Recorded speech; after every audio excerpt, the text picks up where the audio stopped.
चीन में हालिया बारिशों और सैलाब ने तबाही मचा दी है। 50 से ज़ायद अफराद हलाक हैं, 3 ज़ख्मी और लाखों लोग जो हैं वो मुतासर हैं। मुख्तलिफ इलाकों में तोदे गिरने से मकानात और इमारतें मलबे के ढेर बन गए हैं। सैलाबी सूरत हाल के बायस डैमों के बंद टूट गए हैं। बंद टूटने से लाखों एकड़ रकबे पर खड़ी फसलें तबाह हो गई हैं, जबकि जो मुतासरा इलाके हैं वहाँ से लाखों अफराद ने नकल मकानी की है। अच्छा, अब वहाँ पर हुआ क्या है, किस तरह से इन लोगों को बचाया जा रहा है और मामलात किस तरह से बेहतर बनाए जा रहे हैं, रेस्क्यू ऑपरेशंस का क्या मामला है, इस पर हम बात करेंगे। हमें ज्वाइन करी है बीजिंग से पाकिस्तानी सहाफ़ी हैं जी जून अहमद। अस्सलाम वालेकुम जून। अस्सलाम वालेकुम, thank you for having me शिफा। बहुत शुक्रिया जून। सबसे पहले तो आपसे पूछेंगे कि ये कौन कौन से इलाके हैं और कितने ये मुतासिर हुए हैं। बेसिकली पहले तो देखें कि चीन के नक्शे पे जो सेंट्रल एरियाज हैं बीजिंग के वेस्ट पे, तो ये 2 सूबे हैं शांशी और शांशी, जिनके नाम सिमिलर हैं। इनमें से जो शांशी है, जो येलो रिवर है, इसके थ्रू क्रॉस करता है, सबसे ज्यादा इस बार सैलाब में ये मुतासिर हुआ है। और हम जिस तरह आपने बिल्कुल ठीक कहा कि लाखों हेक्टर्स बर्बाद हो गए हैं, जो फार्मिंग लैंड है, घर तबाह हो गए हैं, तकरीबन 38,000 घर तबाह हुए हैं, 2 मिलियन लोग इफेक्ट हुए हैं और 1,20,000 को रिलोकेट कर दिया गया है।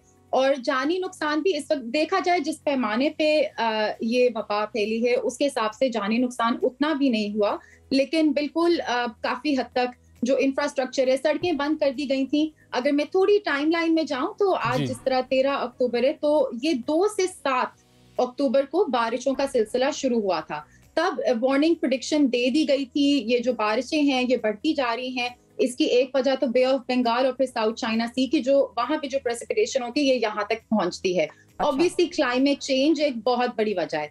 5 अक्टूबर को एक डैम को नुकसान पहुंचा, कई छोटे छोटे डैम्स में नुकसान पहुंचा, जिसकी वजह से सैलाब, जैसे आपने भी जिक्र किया, पूरी तरह से सैलाब फैल गया। और अब ये सूरत हाल है कि किसी हद तक बारिशों पे भी काबू पा लिया गया। मतलब इतनी तेज बारिश अब नहीं हो रही, 2 से 7 सबसे पीक पीरियड था, लेकिन फिर भी जो नुकसान है काफी हद तक है। सड़कें बंद कर दी गई थी, बिजली खत्म हो गई थी घरों में, फैक्ट्रियां बंद कर दी थी। अभी जो अंदाजा है 5 बिलियन युआन का नुकसान हुआ है इन टोटल। तो जाहिर बात है ये बहुत एक बड़ा नुकसान है। और शांशी एक ऐसा सूबा है, चीन में डेवलपमेंट आपको पता है पूरी एक तरह से नहीं है, कई जगहों पे ज्यादा है, कई जगहों पे थोड़ी कम है। तो शांशी जो अभी रिलेटिवली लेस डेवलप्ड इलाकों में से करार दिया जाता है, तो ये एक बहुत बड़ी ठेस पहुंची है इस इलाके को। यहाँ पर कोल माइंस भी बहुत थी, ऐसा भी है कि यहाँ पर इस इलाके में, इस सूबे में कोल के भी बहुत जखायर हैं और बहुत माइंस हैं। बिल्कुल, तकरीबन 25% जो चीन की कोल सप्लाई है वो इस सूबे से ही आती है, ये जहां तक मुझे आइडिया है। तो वैसे भी अगर आप लोग चाइना रिलेटेड न्यूज फॉलो करें तो कुछ देर से कोल प्रोडक्शन पे और कोल पावर प्लांट्स पे हुकूमत ने, क्योंकि एक क्लाइमेट चेंज की तरफ रुझान किया है, वैसे भी इन पे थोड़ा सा प्रेशर था। कम कोल प्रोडक्शन की जा रही थी कोल माइंस, लेकिन अब एकदम ये बंद हुई हैं तो कोल प्राइसेस भी हाइक कर रही हैं। तो काफी चीजें हैं जो एक ही टाइम पे हैंडल करनी पड़ रही हैं। लेकिन तो इसके साथ साथ मैं इस बात पे भी जी बोलिए प्लीज। मैं ये भी पूछना चाह रहा था कि जो नंबर्स हैं वो क्या हैं, स्टैटिस्टिक्स डेथ टोल के और जख्मियों के और जो लोग जिन्होंने नकल मकानी की है। देखें, जो ज्यादा नंबर्स ऑनेस्टली इस वक्त इवॉल्व कर रहे हैं। मेरे पास जो नंबर था वो 15 और 3 मिसिंग है, लेकिन ये कुछ घंटे पहले की रिपोर्ट है। लेकिन मल्टीपल रिपोर्ट्स आएंगी। मैं ये समझती हूँ कि कुछ देर बाद जब पूरे जो रेस्क्यू ऑपरेशंस हैं, अभी भी कई इलाके हैं जहां से लोगों को रिलोकेट, अब कैंप्स में तो ला दिए गए हैं लोग। एक नंबर हमारे पास ओवरऑल मौजूद है, तकरीबन 50 मिलियन युआन का खर्चा गवर्नमेंट ने उठाया है। और इसके साथ साथ कई ऐसे रेस्क्यू एफर्ट्स हैं, कई ऐसे नेशनल पैमाने पे मैकेनिज्म्स होते हैं जो जिनको ये उस वक्त यूटिलाइज करते हैं। तो 50 मिलियन के अलावा हम वैसे भी देखते हैं कि जो रेस्क्यू ऑपरेशंस हैं वो किए जा रहे हैं। On top of that civil society engage कर दी गई है।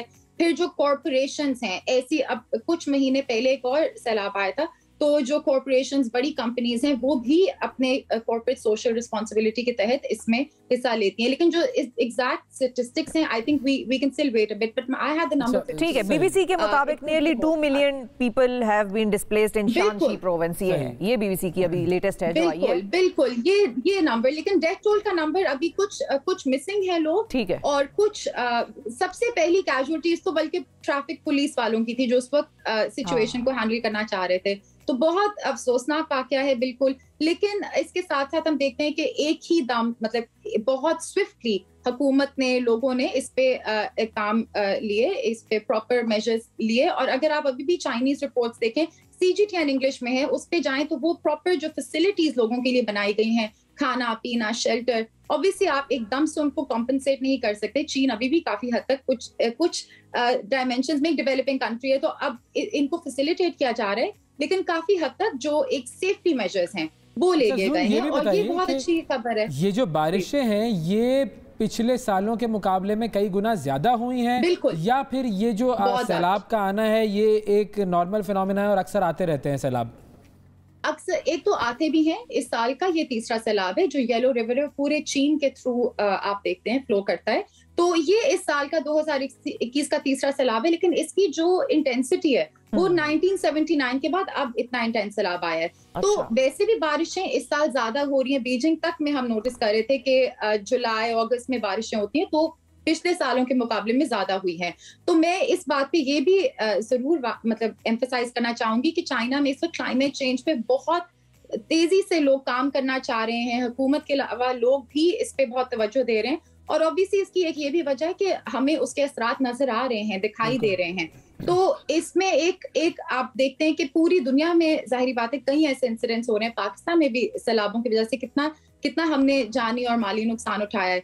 तो यहाँ पे भी एक तो होते हैं सैलाब आते हैं, लेकिन इस साल हम देख रहे हैं कि उनकी इंटेंसिटी बहुत बढ़ गई है, जिसकी वजह से बहुत जरूरी है कि सब मुल्क मिलके इस पे एक अच्छी एक पॉलिसी, ग्लोबल पॉलिसी बनाए, ताकि आइंदा सालों में हम कम से कम किसी हद तक जो इस पे काबू पा मुल्कों की पॉलिसी है वो तो, अगर आपने कुछ दिन पहले वो ग्रेटा थनबर्ग की तकरीर सुनी हो जिसमें उन्होंने वो जो अल्फाज इस्तेमाल किए थे, blah blah blah blah blah blah, this is all we have heard and this is what is being said by the global leaders, that is blah blah blah. So we don't want more blah blah blah, we want action. Exactly, बिल्कुल। लेकिन एक बात ये problem एक global issues हैं, national governments हैं और private corporations हैं, तो इसके बीच कोई हल निकालना है। बस कोविड के बाद भी ये समझ आए कि दुनिया को फर्क पड़ता है, हम सबके वही मसाइल हैं, इकट्ठे हल करेंगे तो काम बनेगा। एग्जैक्टली। बहुत शुक्रिया अदा करेंगे जून अहमद, बड़ा एक डिटेल तरीके से आपने बताया कि चीन में क्या सूरत हाल है और किस तरह से लोग जो हैं उनको बचाया जा रहा है, नकल मकानी कराई जा रही है, क्योंकि एक क्लाइमेट चेंज का एक नया फिनोमेना है और ठंडे मुल्क जो हैं वो गर्म हो जाएंगे, गर्म मुल्क जो हैं वो शदीद ठंडे हो जाएंगे, सैलाब आएंगे, तूफान आएंगे। तो ये सब चीज़ें हम पूरी दुनिया में देख रहे हैं, एंड एज जून सेड कि हम सब हर जगह उससे अफेक्ट हो रहे हैं। तो लेट्स कम फॉरवर्ड और मिलके इसके बारे में काम करना है।